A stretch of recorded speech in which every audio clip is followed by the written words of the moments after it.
Hi, my name is Neil Joshimpulli, and I'm bringing you this mini lecture on relational databases with MS SQL Server for beginners. This is just an overview of database data structure and doesn't go into much detail on everything, but I'll give you a high-level overview of the different options you have, the different ways to separate out a database and the reasons why. Commonly asked questions with concerns to databases is: what is a database? Why are they useful? Where are they used? How do you implement them? Why are so many databases implemented incorrectly? Why are they so complex? What are some popular database engines? So what is a database? Basically, a database is an information repository. It allows you to contain and access vast amounts of information via a database management system. Why are they used? In this world with more and more information being at our fingertips, it's hard to be able to iterate and access all this information. So databases provide a method of organizing this information and easily accessing it in a quick and efficient manner. Where are they used? Well, databases are used everywhere. Any company that is developing realizes that knowledge is power. Consequently, the more knowledge that you manage and have access to quickly and are able to access quickly, the more of an advantage you would have in the quickly developing market where knowledge really has an influence and can make or break your company. How do you implement them? Well, there are a lot of ways to implement them. In order to implement them, of course, you could use existing software suites like Oracle, Netezza, Microsoft's SQL Server, MySQL. There are a lot of options out there. Why are so many databases implemented incorrectly? While databases do have pre-existing solutions, if they are not implemented correctly, they can cause you to access information much more slowly than you would like. You would not be able to access or record as much information as you want, and you will end up having to rebuild your entire database, because eventually your database will be incapable of handling all that information if its design isn't correct, and it will just not serve the purpose that you want it to. This might mean that it won't record all the information that you put into it as traffic increases. This might mean it might take hours or years even to access or find information that you want, when you could simply access it within seconds or minutes if the database was implemented correctly. Why are they so complex? Well, my understanding of complexity is just a lot of simple things built upon each other that you don't understand. So once you break anything down to its basic root, everything, even complex ideas, become simple. So a database could become complex because you're managing so much information and you just don't understand the information.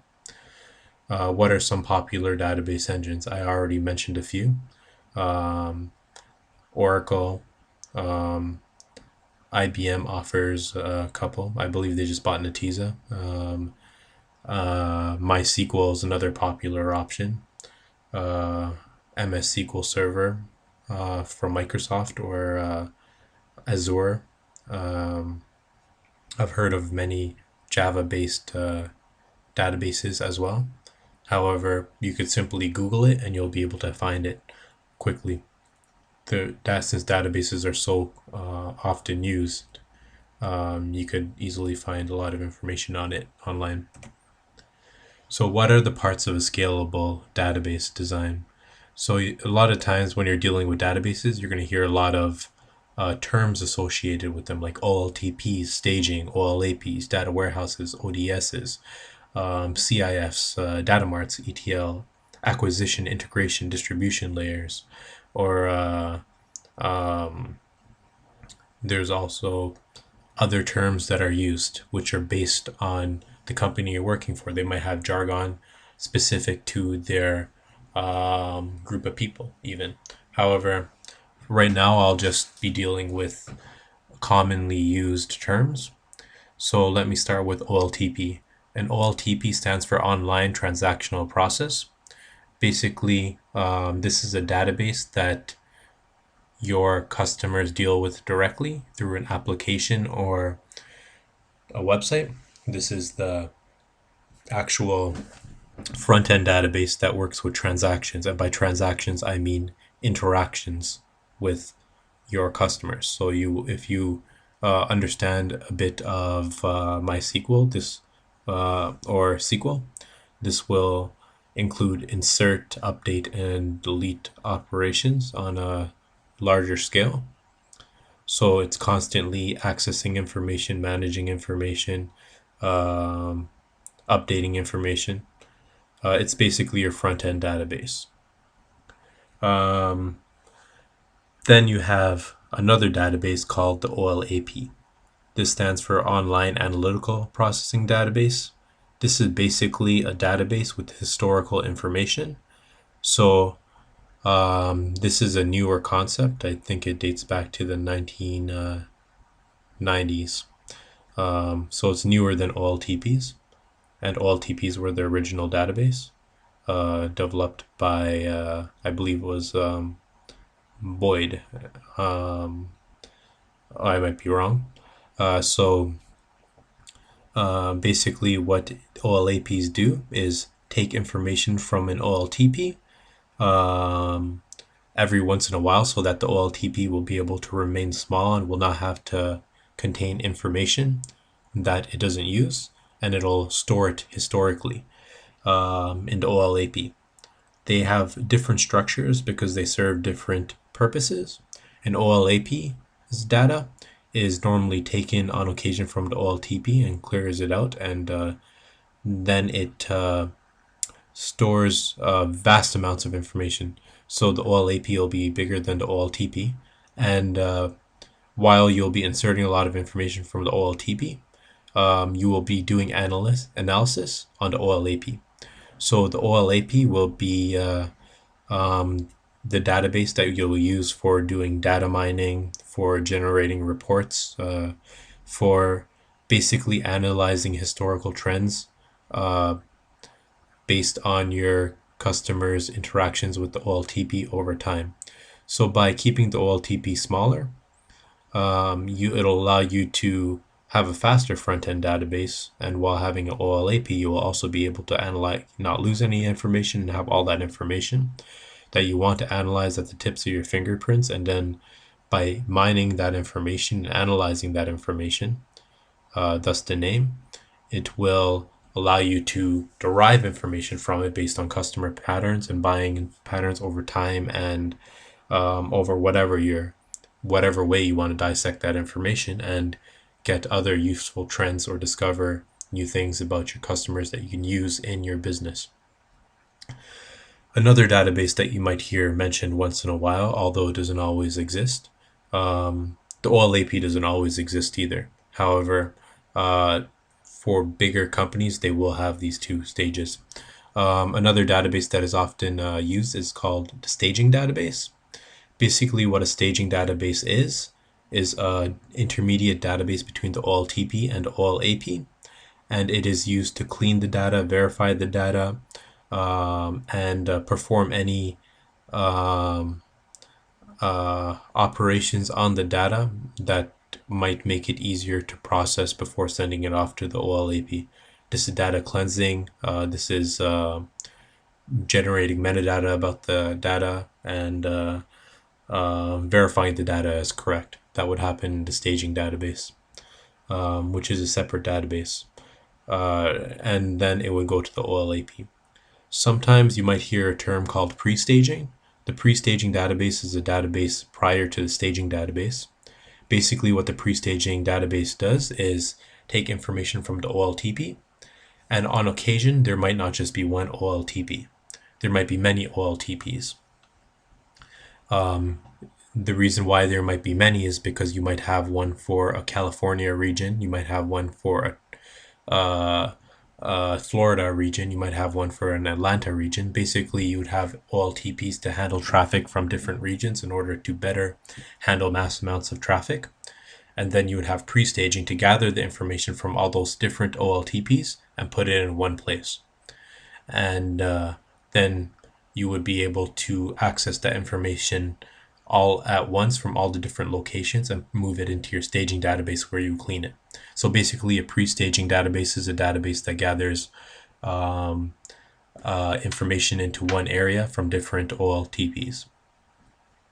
Then you have your a term called the data warehouse. A data warehouse is basically another term for an OLAP, which is the historical repository, or basically the database that is used for analysis. You might hear the term operational data store. Basically, an operational data store is a smaller version of your OLAP. So often you'll have an OLAP with vast amounts of information, and then your business will want to be able to analyze specific data in your OLAP for, like, say, the last month at a faster rate. They don't want to have to iterate through the large amounts of tables in your OLAP. So they'll make another database that is analyzed, which is smaller than your OLAP and contains a subset of the information in your OLAP for a smaller period of time, called the operational data store. The operational data store will be used to generate reports on a more frequent basis, and basically is a faster version for a smaller set of information than your OLAP. A corporate information factory, or a CIF, is basically it encompasses your OLAP, your ODS. It's a combination of the two. It's basically all the different methodologies used to implement the historical database and generate and whatever is used for mining that data.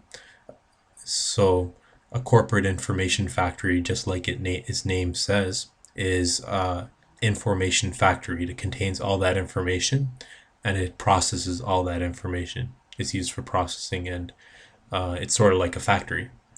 Then you have your data marts, which are basically subsets of data warehouses. So your data warehouse, which is your OLAP, basically has all these databases that are set up in such a way that they're able to analyze data quickly in particular and answer particular questions with the data that you took from your front-end database, or the OLTP. So basically, a data mart is a part of data warehouse that doesn't answer all the questions, but only a few. So it's a subset of your data warehouse. I'll get further into that in later lectures, although it is vague for now. And you might hear the term ETL, which stands for extract, transform, and load. Basically, what ETL is any process that is used to move information in between databases. So you might have, as the term stands for, ETL, extract, it takes information out, transforms, it performs any transformations on the data, and then it loads into another database. It's a pretty straightforward term. Acquisition, integration, and distribution is another term set of terms I've heard before. Basically, all that is acquisition is another term for, or a general term for, OLTPs, wherever you're accessing data. It's an abstract term for that. And integration is basically just like your pre-staging database. It takes information from different areas and puts it in one spot. And distribution is another term used for loading it into your OLAP, or distributing it to other places. all these. So since you look at it as the data flows from your OLTP to your staging to your OLAP, or which is the same as your acquisition, integration, and distribution layers, you could consider these layers, since uh, you could look at it like cutting open a cake. When you first look at the cake, you have the outside, which is the chocolate. That could be sort of thought of as your OLTP or your acquisition layer. Then you cut down a little bit more, and then you get to the floury white part of a cake. Let's pretend it's white on the inside. So you could consider that your staging database, since it's on the inside, or where all the flour is condensed. And then you get even further down, and here's where the cake method representation falls apart, but just pretend it has a cream center to that cake. And then you could consider that your distribution layer, or your OLAP. So basically, when people refer to layers, it is like referring to levels at which the information flows through. So by implementing these 3 layers, your database becomes more scalable, and you're able to do more with your information. I will describe how later on. Okay, so you might hear another term often used. It is the cube. I took a diagram of a cube and I put it here, but basically what a cube is a system that is built on top of your data warehouse, or your OLAP.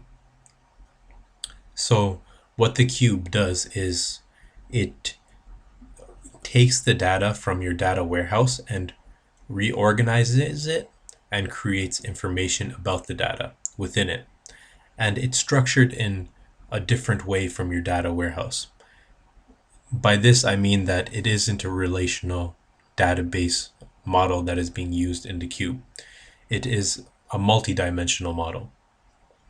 And the reason why people often use this cube is because once you put your information in a multi-dimensional model, especially a historical repository, you will experience a 16 to 36 times increase in the speed of your database, data warehouse. That means you'll be able to access that information that much faster. You'll be able to process that information and analyze it that much faster. So a cube is a very powerful structure. The downside of using cube is that it's exponentially bigger. It has a phenomenon associated with it called data explosion. However, the fact that you can access and process information that much faster than using a data warehouse that utilizes the relational database model makes it very useful. And since hard drive space isn't as much of a problem these days for big companies, and storage space is very cheap, and every day it's becoming faster, having a cube is something you should look into, especially if you want to base reports off of your cube or your relational data base. Okay, and what do I mean by reports? With Microsoft SQL Server, it comes with a program called SSRS. SSRS is basically a tool suite that allows you to quickly and efficiently build reports based on the information in your data base or your cube. So basically you can design information-rich reports that have graphs, have data analysis in them, have time analysis in them, and parse it and organize it in any way a customer deems fit. What does this mean? And why would you use them? Because the reason you use reports is to present information in a way that people can understand.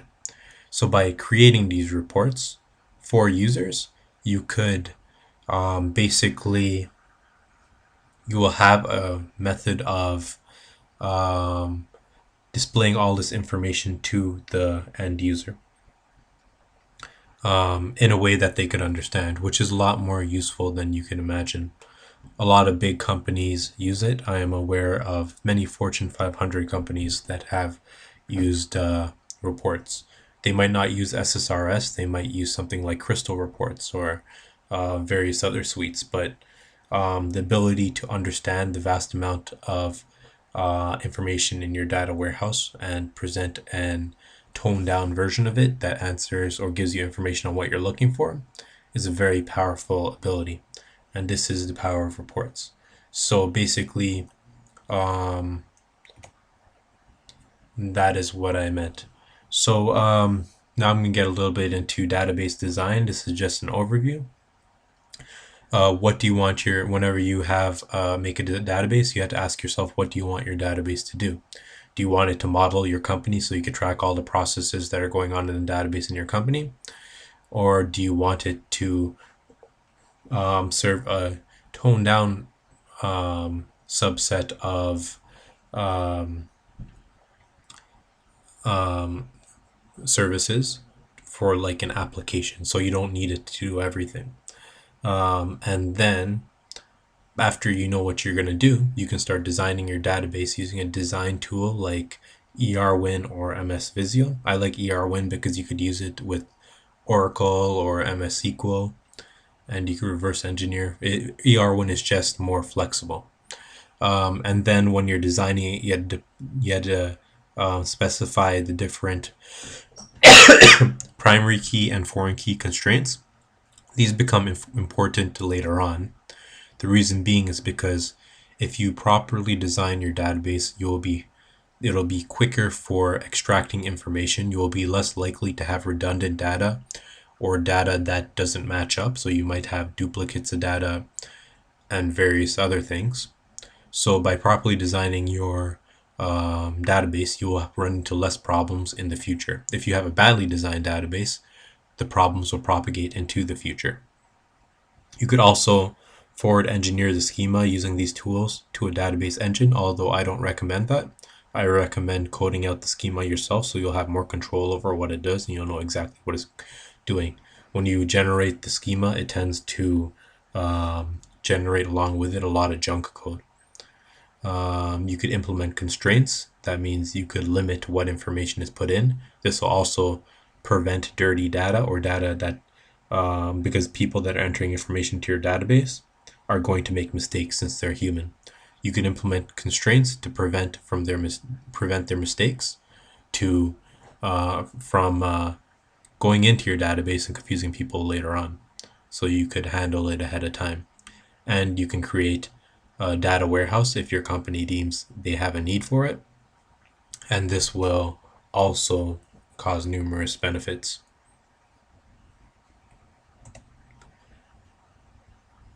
If they need a staging database, for example, if they have multiple locations for their database and they need it all in one area and they need to clean it and stuff, are you going to implement the ETL processes? You're always going to need ETL processes to move data between databases, and you're going to have to decide how you want to implement them, because a good implementation of ETL process will be quicker, and a bad ETL process will take a lot more time, and it could cause problems later on by locking up your database, etc., etc.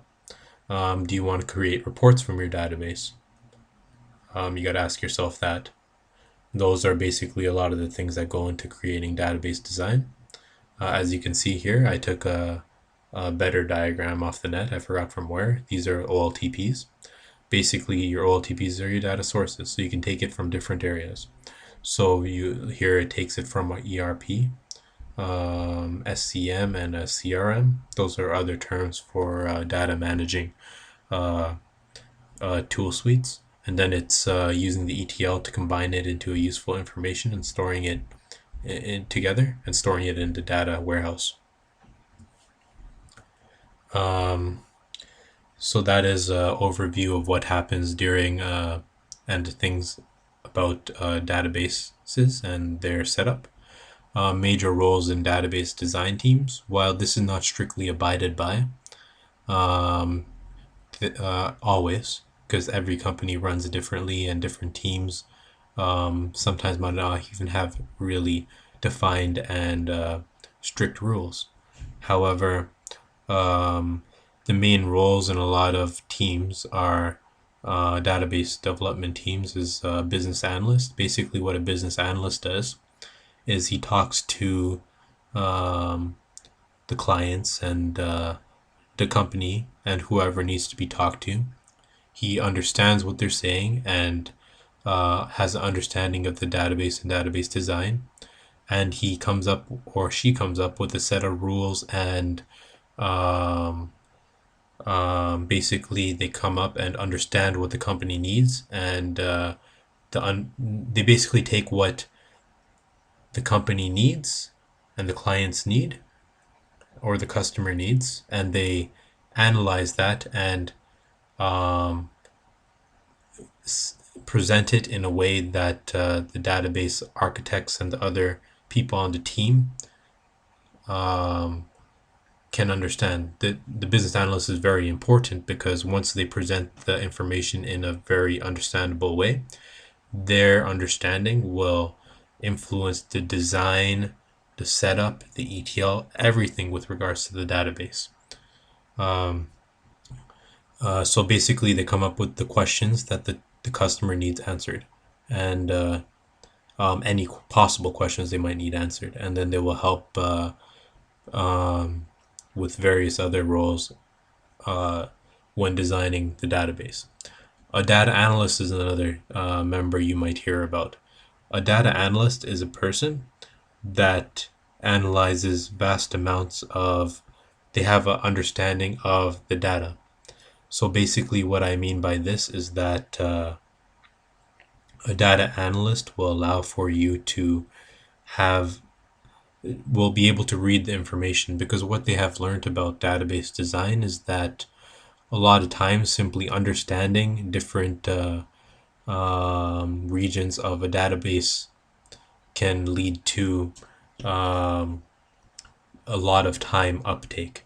So there could be problems with data, there could be problems with the actual information. So data analysts could look through the data and they'll see anomalies because they'll have a deeper understanding of that information in the database. You could there are database architects, and just like architect, they're the ones that design the database. So they'll design the data models, they'll design the foreign key and primary key constraints, and they'll say how the database information the databases should be set up based on what the business analyst tells them. You'll have your developer, who's the one that'll actually do all the code. They'll create the ETL processes, they'll create the schemas, or whatever else. You'll have your QA. What the QA does is, the QA or quality assurance is basically a group of testers. They analyze the system and make sure it does what it's supposed to do. So they'll have a deeper understanding of everything with regards to the database. And then you'll have your team lead. Your team lead is basically a person that creates the various documents and organizes your developers and QAs and makes sure that they get the job done on time. As I said, that every company works differently. You might not have all these roles, but at the same time, there's always going to have to be people that fulfill these roles and achieve them.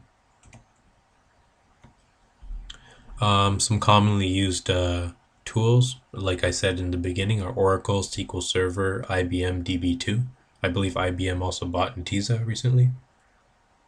And that is all for this overview of databases. I hope you enjoyed it, and I hope this will help you. And that is all for now.